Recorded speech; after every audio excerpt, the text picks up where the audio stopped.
अचानक से नीतीश कुमार ने सारा गेम ही बदल दिया है और नीतीश कुमार के गेम बदलने के बाद भारतीय जनता पार्टी काफ़ी मुश्किलों में नज़र आ रही है। आपको बता दें कि भारतीय जनता पार्टी जिस तेज़ी से आगे बढ़ रही थी और उसके प्लान में था कि कैसे बिहार में अधिक से अधिक दलों को अपने तरफ शिफ्ट किया जाए, शामिल किया जाए और उसके साथ साथ नीतीश कुमार के जो वोट बैंक घटे हैं उस वोट बैंक को पूरा करके हर हाल में कम से कम 51% वोट लाया जाए, जिससे कि भारतीय जनता पार्टी बिहार की 40 में से 40 सीट जीत पाए।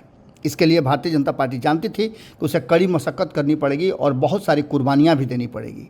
लेकिन इन सारी बातों के साथ साथ एक और महत्वपूर्ण बात थी कि आखिर जो बात बार बार हो रही थी कि एक तरफ जहां महागठबंधन में 7 दल हैं, सीट शेयरिंग का फार्मूला उलझ सकता है, तो वहीं भारतीय जनता पार्टी अब सीट शेयरिंग के फार्मूला में पूरी तरह से उलझ गई है और सीट शेयरिंग पर घमासान शुरू हो चुका है। अभी बहुत सारे दल हैं जो एनडीए का हिस्सा नहीं बने हैं, उसके बावजूद भी भारतीय जनता पार्टी के सामने जो शर्तें रखी गई है और जो डिमांड है, उस डिमांड से भारतीय जनता पार्टी पूरी तरह से कहा जा रहा है कि परेशान है। इसे सुलझाने में भारतीय जनता पार्टी के पसीने छूट रहे हैं और ऐसी स्थिति में ये देखना दिलचस्प होगा कि भारतीय जनता पार्टी इससे कैसे निपटती है। आपको बता दें कि जो दल शामिल हैं उनमें से सिर्फ एक पशुपति कुमार पारस की आरएलजेपी एनडीए का हिस्सा है। इसके अलावा आरसीपी सिंह ने खुद अपने आप को भारतीय जनता पार्टी में शामिल करके ये स्पष्ट कर दिया कि वो कोई पार्टी बनाने नहीं जा रहे हैं, लेकिन इसके साथ साथ उन्होंने एक डिमांड रख करके और एक सीट पर उंगली रख करके कहीं ना कहीं भारतीय जनता पार्टी के सामने एक शर्त जरूर रख दी है। वहीं अगर बात करें उपेंद्र कुशवाहा की, तो वो भी अपनी पार्टी बना करके आरएलजेडी भारतीय जनता पार्टी के साथ समझौते का जो पत्र है वो दे चुके हैं, अपना डिमांड बता चुके हैं। तो चिराग पासवान की बात करें तो चिराग पासवान ने तो बहुत पहले से अपनी शर्तें रख दी थी। अब बारी थी मुकेश सहनी की। मुकेश सहनी का भी शर्त भारतीय जनता पार्टी ने पहले तो एक्सेप्ट नहीं किया था, लेकिन अब ऐसा लगता है कि जब भारतीय जनता पार्टी पूरी सर्वे रिपोर्ट देखी उसके बाद से उसे लगा कि मुकेश सहनी उसके लिए सबसे ज़्यादा मुफीद हो सकते हैं और उनके पास जो वोट बैंक है वो भारतीय जनता पार्टी को उस लक्ष्य यानी 51% तक पहुंचा सकता है। हालांकि भारतीय जनता पार्टी को और भी कई मुद्दों पर, कई मामलों पर संदेह जरूर है, लेकिन इस संदेह को दूर करने के लिए भारतीय जनता पार्टी लगातार प्रयास कर रही है। लेकिन सबसे बड़ी बात यह है कि भारतीय जनता पार्टी के लिए एक बार फिर से 2019 की स्थिति पैदा होने जा रही है। जब 2019 में चुनाव लड़ने के लिए भारतीय जनता पार्टी ने अपनी कमर कसी तो सीट शेयरिंग के फॉर्मूले में उसे नीतीश कुमार को अपनी जीती हुई 5 सीटें देनी पड़ी।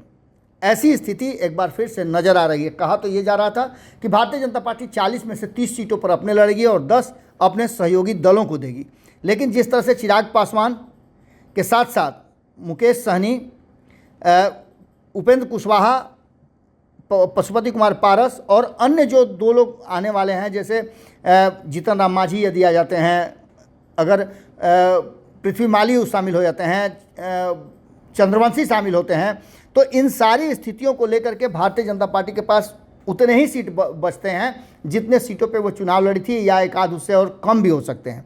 ऐसी स्थिति में भारतीय जनता पार्टी के लिए सीट शेयरिंग सबसे बड़ा मुश्किल भरा काम हो गया है और यहाँ तक कि कई दलों ने तो अपने उम्मीदवार और स्थान भी तय कर लिए हैं कि उसी स्थान और उसी उम्मीदवार के साथ वो आने वाले 2024 के चुनावी मैदान में उतरेंगे। आपको बता दें कि आरसीपी सिंह ने जहां और कोई डिमांड न रखते हुए शाहाबाद की एक सीट का डिमांड रख दिया है, जो भारतीय जनता पार्टी के लिए कहीं ना कहीं उसे मानना मजबूरी जैसी लग रही है। तो वहीं उपेंद्र कुशवाहा की बात करें तो उपेंद्र कुशवाहा ने अपने पारंपरिक सीट को के साथ साथ शिवहर की सीट पर अपनी उंगली रख दी है और निश्चित रूप से यहां भारतीय जनता पार्टी के लिए थोड़ा सा मुश्किलों भरा जरूर होगा। तो बात करें पशुपति कुमार पारस की, तो हाजीपुर सीट को लेकर के जहां एक तरफ दावा किया जा रहा है कि चिराग पासवान इस पर लड़ना चाहते हैं, तो वहीं इस सीट को लेकर के पशुपति कुमार पारस भी अपना सॉफ्ट कॉर्नर रखे हुए हैं। तो इसके साथ साथ अगर बात करें तो 2 सीटें जो चिराग पासवान अपने हिस्से में रखना चाहते हैं, जिसमें से एक सीट उनकी बक्सर की है तो दूसरी सीट उनकी पाटलिपुत्रा की है। अब पाटलिपुत्रा की सीट पर वो क्यों करना चाहते हैं ये हम आपको अगले एपिसोड में बताएंगे, लेकिन बक्सर और पाटलिपुत्रा की सीट पर भी नज़र है बाकी की सीटों के साथ। इस तरह से आपको मैंने बताया कि चिराग पासवान को 5 सीट चाहिए, सहनी को 5 चाहिए, कुशवाहा को 5 चाहिए और पशुपति कुमार पारस को 5 सीट चाहिए। अब भारतीय जनता पार्टी के लिए सबसे ज़्यादा मुश्किलों भरा यही हो गया है। वहीं आपको बताते हैं मुकेश सहनी को भी मुजफ्फरपुर की सीट चाहिए, उन्होंने उस पर उंगली रख दी है। देखना दिलचस्प होगा कि एनडीए में सीट शेयरिंग का जो फॉर्मूला है, जो मामला गड़बड़ाता हुआ नजर आ रहा है, उससे कैसे निपटती है भारतीय जनता पार्टी। जुड़े रहिएगा भारत लाइव के साथ, अगली खबर में जल्दी ही मुलाकात होगी। अगर ये वीडियो पसंद आई और वह बिहार के राजनीति और बिहारियत से सरोकार रखेनी तो सब्सक्राइब बटन दबा के चैनल के सब्सक्राइब कर ली। ओजे एगो घंटी बा, ओकरा बटन दबा देला से कुल सटीक और मारक खबर रुआ मुफ्त में मिल जाई। अगर रुआ पत्रकारिता के हमनी के नया प्रयोग में सहयोग कर चाहतानी तो ज्वाइन बटन दबा दी। पेटीएम नंबर नोट कर ली 9386816700। धन्यवाद।